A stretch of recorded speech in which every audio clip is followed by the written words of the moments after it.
chat with him. We just saw Wings of a Butterfly here on What You Want. They're here to promote their 6th album in which Mige actually plays his first bass solo ever. How did it feel, Mige? It felt like a tactical blunder. Do you know, like the big Allied offense to Gallipoli in the First World War? That's how it felt like? Yeah. Okay. So, but it was impressive, of course. Even which one? Even a good blunder is... thing, or the bass solo. Big blunders are always impressive afterwards. Fair enough. Especially when they happen in the bog. Yeah. We've got some questions from the Channel V message board. From some of your fans who want questions that are really important to the hymn community. These are really, really important questions. Binger asks, which way does the toilet flush in Finland? Which way? Oh, does it mean the maelstrom? I was thinking whether it's like bursting out. So. I don't know.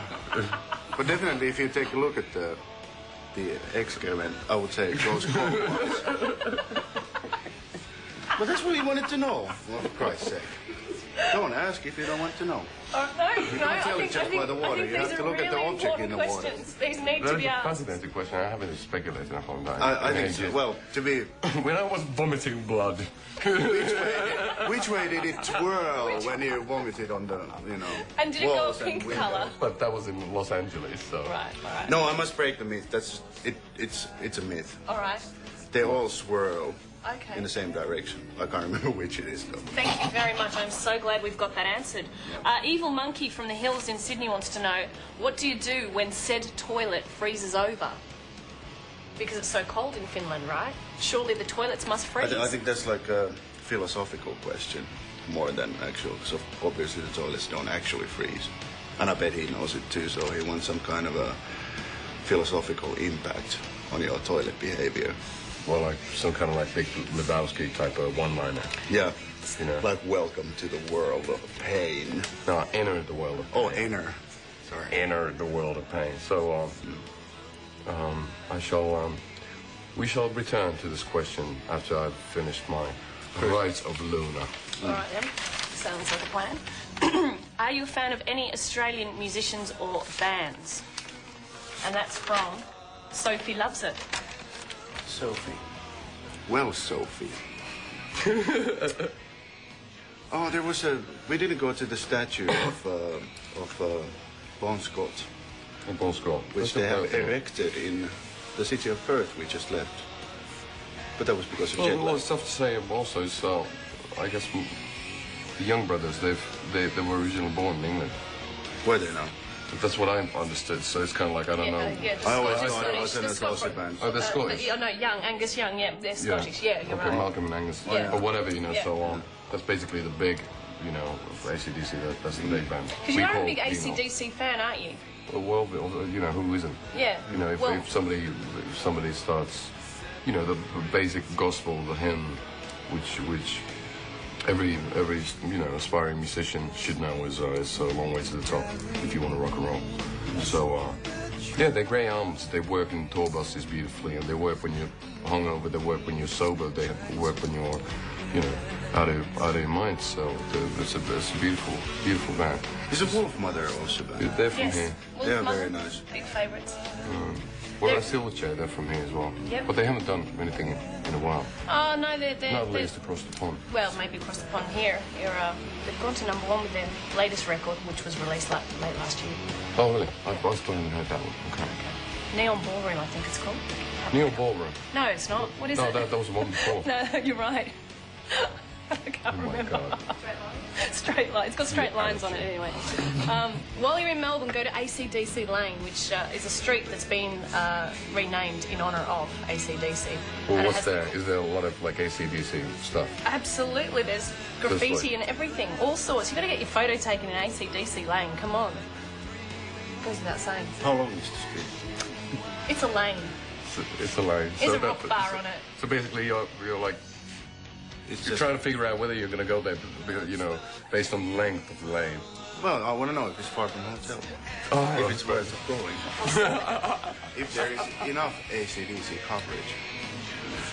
Something completely not rock right now that we're going to have a look at is the new Gnarls Barkley video. Now, this features Justin Timberlake dressed up as a 70s dance show host, kind of doing aerobics dance. I've seen big pictures of it. Yeah. So let's have a look. Hey, it's Mige and Ville and Jane hanging out with you on What You Want. And we've got the boys here. Now, Ville, you said you wrote your first song at the age of 13. Do you remember that song? What was it about? I didn't write the lyrics for it, though. No, just music? No, actually, the first one was probably when I was about 9. Yeah. It was like an Iron Maiden-inspired bass instrumental. And it didn't have a title. But then the first proper song I wrote, I didn't write the lyrics for, so I played drums in a band called Aurora. And that's how I met Linde, a guitar player, for the first time. And it was a total rip-off of Smells Like Teen Spirit by Nirvana. But, no. How do you know when you've written a really good song? Do you feel it? By the amount of money in my bank account after a year. Well, it's like, to a certain extent, it does, it's fascinating when you write a song, sitting somewhere, on your couch back home, playing acoustic guitar, and after, various different stages of the process of getting the song ready and getting it out into the stores, it's fascinating to see how it kind of like starts to live its own life. So I don't know, song that makes me forget the world for a second as I write it. That's a successful song for me. Sounds good. On a like philosophical level. We'll be back with him. We're going to have a look at the presets with My People here on What You Want. Don't go away. So we've got the boys from him here on What You Want. They're currently in Australia and promoting their 6th album, Bleed Well, in which we're going to have a look at a song for in just a tick. But the album's called Venus Doom, by the way. Venus Doom. Yeah. Yes, of course. Now you call it Venus Doom because Venus is the god of love. VD, venereal disease. Did we have to go there? No, we didn't. You asked for it. It's all your fault. Yeah. But Bleed Well, yeah, it's a beautiful song. Yeah. VD, VD's bleeding well and all that. Bleeding's a common theme with you. I mean, you vomit blood. Well, how it goes. Hopefully don't. So you've got some more shows in Australia, and then you're taking a well-deserved break. Yeah. Yeah. We're definitely in dire need of a break. Yeah. Very nice. I think you need to buy some clothes while you're in Australia. Fantastic pajama pants Miguel's wearing. Yeah. I must say, I maybe should have. Maybe you shouldn't have come here at all. Yeah. In this country. Yeah. Yeah, if you start at the basics, that would have been. Now, in this video, Ville, that we're going to have a look at, you're wearing the T-shirt, which is the name of your father's sex shop. Oh, yeah. Does he still own the sex shop? He does work there, yeah. Have you ever gotten behind the counter and sold a few items here and there? Back when I was 17, but it wasn't very convincing since, when you're 17, a lot of people who come in, they want something, they want like professional knowledge on the items they're selling over there. And when I was 17, I hadn't had the time to shove every piece of plastic. I have you by now. That's another question. Yeah. But at that time, I wasn't very convinced. And what about now? Do you have the knowledge about the appliances? No. Let's say the knowledge is growing bit by bit. But, when I take the occasional break from bleeding, the orifices shall be, filled with, stuff made in Denmark. Do you know more about Lebetra, kitchen appliances or sexual appliances? They're the same, aren't they? They can be.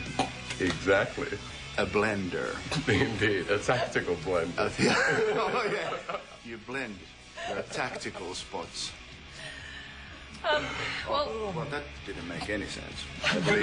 I'm not sure anything does anymore, really. Yeah, but I thought it doesn't. Yeah. But listen, it was great. Bleed Well, yes. It was great to meet you. Thanks for joining us on What You Want. We are going to have a look at your video. I would be so honoured if you could introduce this in your native language of Finnish to the What You Want audience. Laitetahan nyt kivasti tästä. Bleed Well. Kikkeli. That just sounded African. Kikkeli. Pylly. There we go. Kikkeli.